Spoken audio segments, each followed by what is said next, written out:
Hello everyone, story time. The moment fiction became necessary for me, how did I know that the story had to be strictly a fiction book? And it was a struggle at first. So I started down this journey back around 2010. I took an online course on writing, and I struggled a little bit in the beginning because you could choose either to focus more on fiction or nonfiction.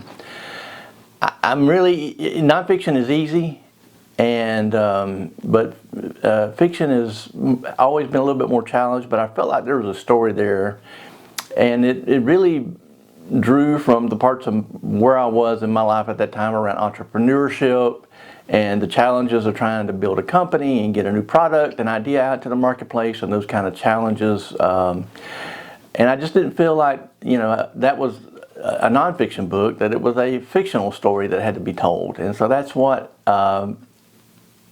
Hydra came from, was that side of my personality and those experiences.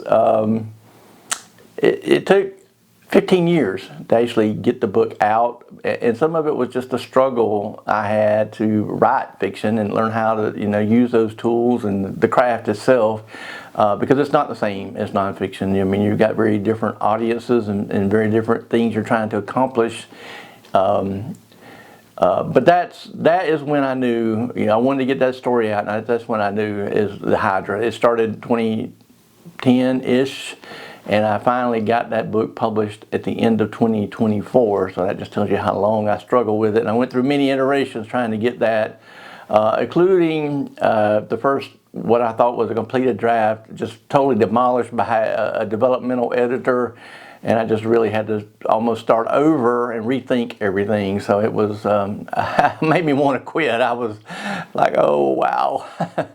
But I just knew that was a story that had to be told in a fiction book, not a nonfiction book.